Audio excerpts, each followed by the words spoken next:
History of the Marvel Universe, you say? Hogwash. That's for Nancy's and nincompoops. Are you okay? What's with all the weird words? I don't know. I just woke up feeling a little extra British today. Just wait till I get to say poppycock. But anyways, we can't talk history of the Marvel Universe before we descend down deep into the wells of knowledge and learn what happened before the Marvel Universe came into existence. Because you see, the current Marvel Universe is the 8th iteration of universes, with a history of time and space incomprehensible to the pea-sized brains of you dancing monkeys at home. Dance monkeys dance. But before we even get into the very first universe, first we must discuss the one above all.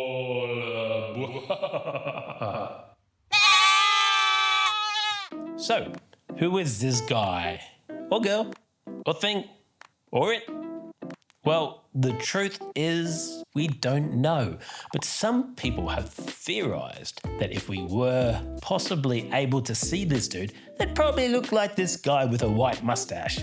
But meta jokes aside, this is God. Not to be confused with like a god, like Thor's a god, but the all-empowered, all-knowing, everything capital G God. So why mention him first? Because one day the one above all is sitting in his mum's basement and he's like, you know, one day I should probably go outside.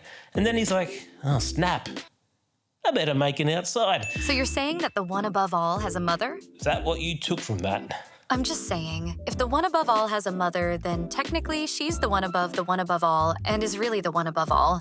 Girl power, baby. But the OAA transcends universes, multiverses, etc. You are irrelevant to him on a level you can't even fathom. Yeah, we're having dinner on Tuesday. What's the one above all? You know him. You don't? I mean, yeah. Of course, yeah.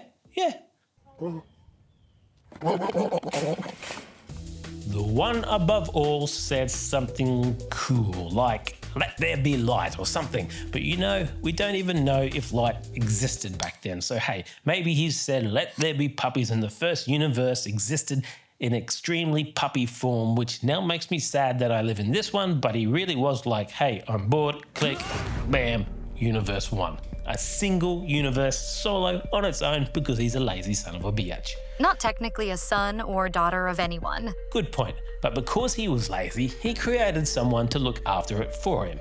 This guy was called the First Firmament. And because the First Firmament was a lazy son of above all, he in turn created the Aspirants and Celestials. Yeah, that Celestial name rings a little bell, doesn't it? Because they're still around. Now, the thing about this universe was, it was kind of boring and I don't know what the best word is, stagnant maybe, like an old festering pool that has mosquito larvae in it.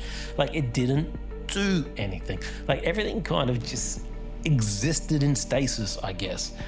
Anyway, because there were only 2 races and no one to pick on, they did what races do best. They went to war. Bada bing, bada boom, the Celestials won, the others were doomed. The result of this war put the First Firmament under so much strain it cracked the very universe itself, exploding into millions and millions of shards and creating the second cosmos and the first multiverse. The First Firmament and Aspirants, however, did survive the explosion, although extremely weakened. The Celestials, however, were like, whoa, we won! Party, party, party, party, party, party.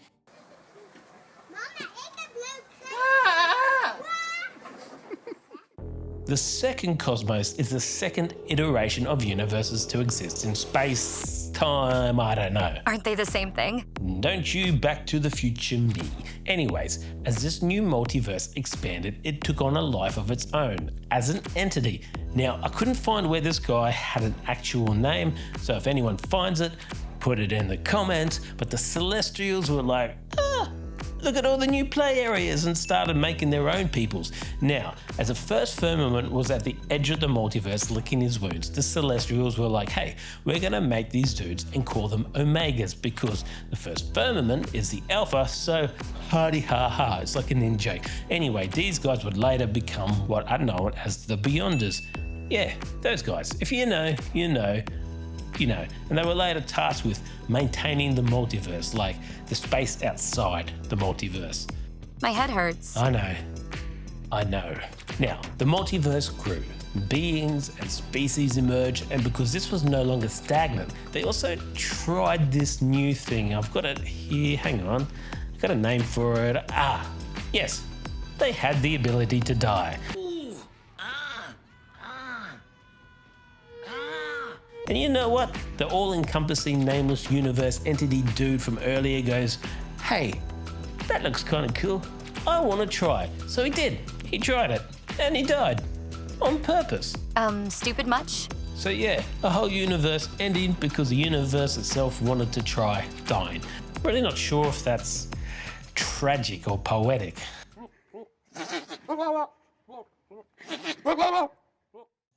The third cosmos was born of the destruction of the second, with some of the scattered remains of the second sitting beyond the multiverse, creating the Beyond.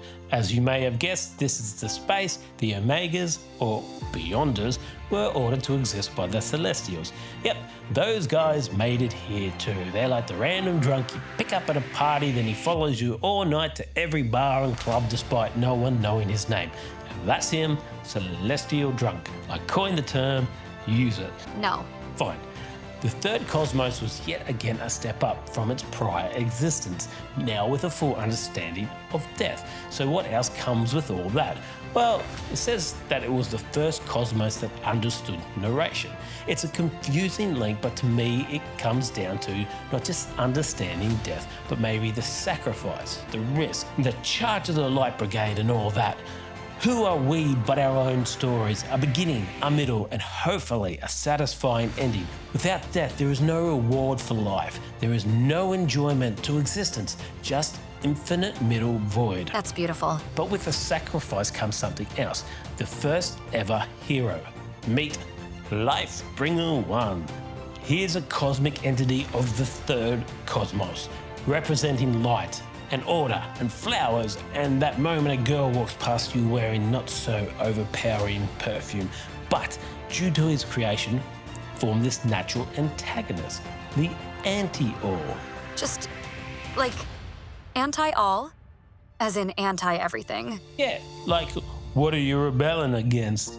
What do you got type of thing. Like, do you want fries with that?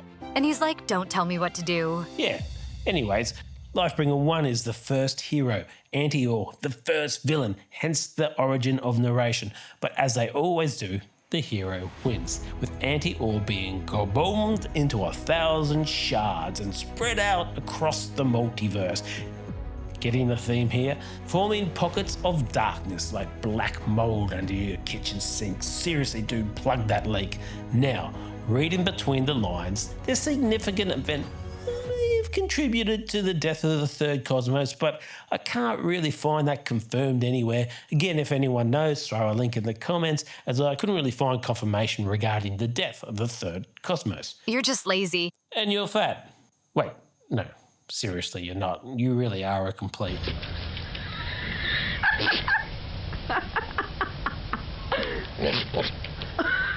Reading directly from the wiki, the fourth cosmos was a primal reality made of patterns and inhabited by architectural beings. So kind of like the rug your grandma knitted that's full of fleas. But this universe was sentient as well, that's just a thing. A being known as Pilgrim. As in, make my day, Pilgrim? Please don't ever do that, but yes. But what's important is that the fourth iteration broke down the standard good versus evil cliches of the previous universe and reduced them further into archetypes with the capital A. But really, from our perspective, you would consider them character archetypes. The archetypes were living characters that provided the character template for all multiverses going forward. I personally don't like this as an excuse to bring up the same type of characters in every multiverse, in every iteration, but Here we go. Anyway, examples. I think examples would help. So you had 1 is for Hulk archetype, 4R1, Fantastic Four archetype, of violence, Wolverine archetype, of vengeance, Ghost Rider and Punisher archetypes, of storm, Thor, Big is Small, Ant-Man, of past, Captain America, of future, Iron Man, and I love this one, Could Be You, Spider-Man, and this one, Never Open, Doctor Doom. Is that because he's like a tin can and he's hard to open? Yeah, clearly, we're not. So, we know about these because the Defenders, remember them kids, travelled back to this universe and somehow got caught in a war between of past and of future. Yes, the Captain America and Iron Man iterations. Yep, those two have been going at it since before the beginning of our time. But this particular time came to an end when what must be the galactic archetype controlled by Carlo Zota tried to kill the other archetypes. Didn't quite work out, but during the process, what must be became what can be, who contacted Pilgrim, the great universal energy. All the archetypes then joined with Pilgrim. I thought you said we couldn't do that voice. I said you couldn't do that voice. Anyways, sensing the universe was ending, Pilgrim and friends went to investigate the mystery on a quest to the heart of creation. Pilgrim would later become the Queen of Nevers. No mention of the Celestials, but I bet they were there.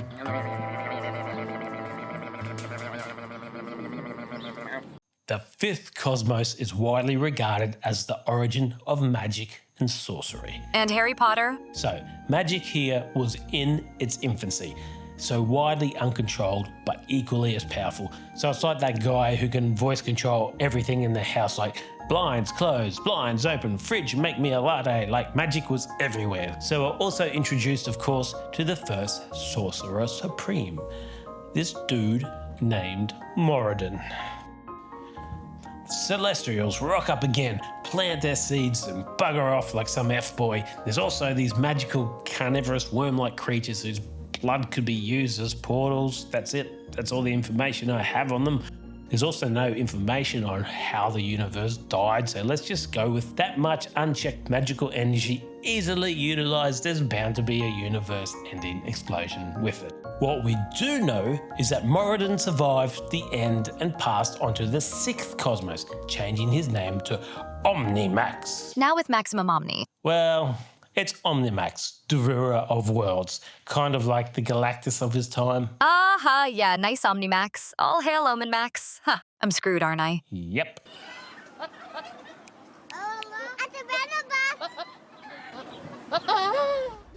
The sixth cosmos. Well, what was its thing?